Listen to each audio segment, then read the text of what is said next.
This week on Most Craved. Something about a Deadpool movie. I think the honorable thing for our species to do would be to deny our programming. Stop reproducing.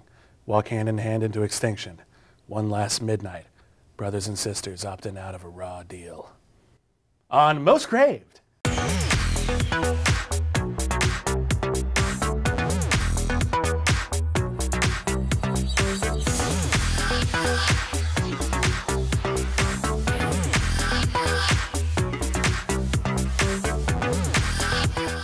Hey, and welcome back to Most Craved. I'm Silas Lesnick with ComingSoon.net.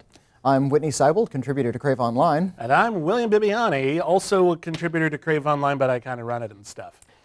The film stuff. I run that stuff.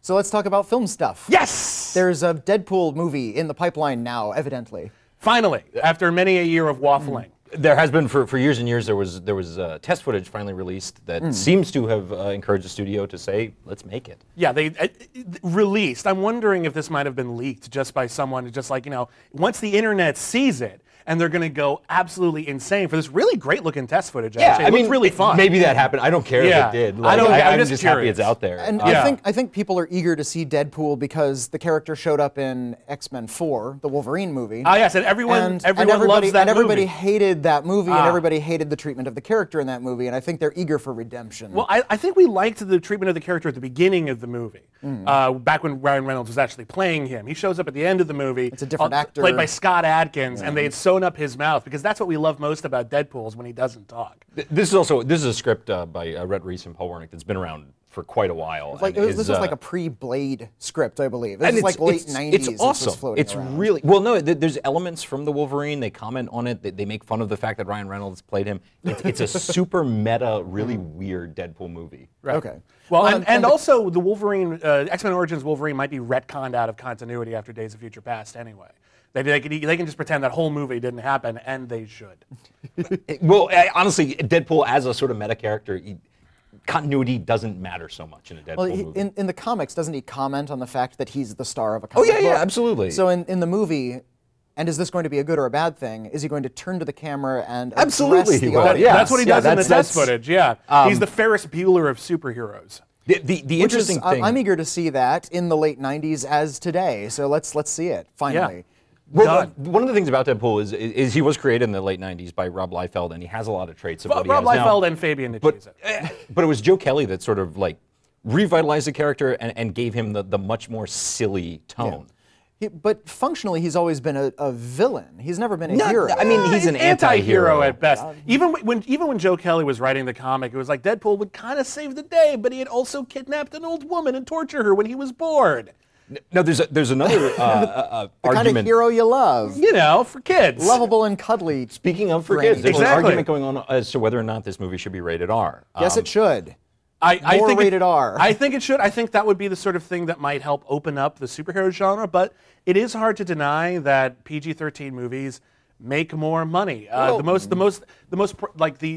superhero movie rated R that made the most money was actually Wanted, which is barely a superhero movie.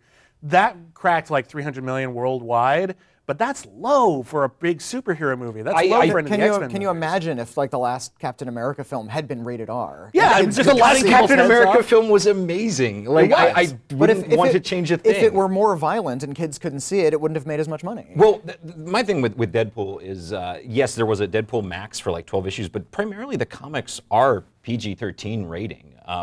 There's nothing so extreme. All comics are. Most superhero comics are. Marvel superhero comics. Which is, as much as I hate the idea of anybody being told you can't do what you want to do because there is this rating in place, I don't think there's going to be that much trouble if it ultimately goes a PG-13 route, and I get it. Well, and also PG-13 is really lenient now. You can have some horrific violence in a PG-13 movie. You just don't necessarily see the blood pouring out of a gunshot wound.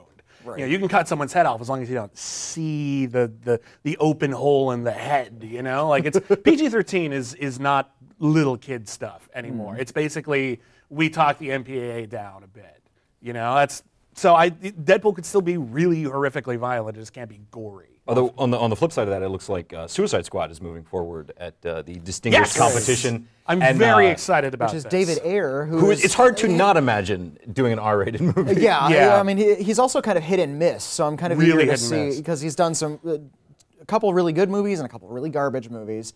So I want to see how he can handle something that's really out of his wheelhouse. He's only done Cops and Soldiers so far. Well, and Suicide Superheroes Squad is has really- that Dirty Dozen aspect to it. It's about a bunch of supervillains who are given a deal by the government. If you do a bunch of essentially suicide missions for us and survive, we'll cut you a deal and you can go free. And so these are bad people. These are people like Deadshot and I don't know, different variations of the Suicide Squad / Task Force. There have been different members in it. Deadshot, I think, is the main constant. So they can be repugnant, they can be vile, they could kill each other, and even then it could still be PG-13. Now, there was an episode of Justice League Unlimited that did the Suicide Squad, and it was Well, they great. just did the animated movie. They just did the animated movie. The Suicide Squad has appeared on Arrow, and they got away with it just fine. Fantastic. I look forward to seeing it. I think David Ayer can pull it off.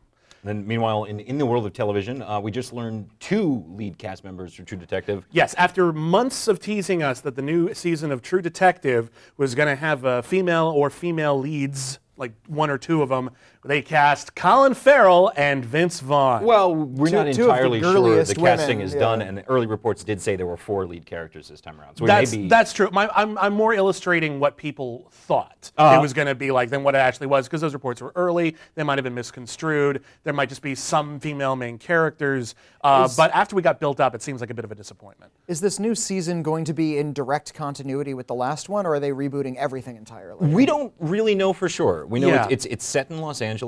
There was a long-standing rumor that it was something to do with secret underground tunnels established for a transit system that never happened. No, you Yeah. had me at secret underground tunnels. Well, I mean, in the first season of True Detective, they established a lot of sort of mythology about a cult that they explored but didn't really resolve. It could be about that same cult somewhere else. I don't even know. I am curious to see... Colin Farrell, I know, can act. He doesn't get to very often, but when you give him a meaty role like in Tigerland or In Bruges, he's fantastic. Vince Vaughn hasn't had an opportunity to act since like Clay Pigeons. I like Vince Vaughn. I like I'm him a big- too. I wanna I'm a see big him act defender again. of The Dilemma. Okay, you can do that. That's fine. I'm just so saying I want you're to the see one. him. I want to see him act again, and this could be a good opportunity because he's fantastic in Clay Pigeon. He's creepy as hell in that movie. Also, one of the best soundtracks. Oh yes. It was the 90s. It was a different time. Barney, stop poking that dead body with a stick. So check out Clay Pigeons, and we'll see you next week. And on all the Most other Great. latest news.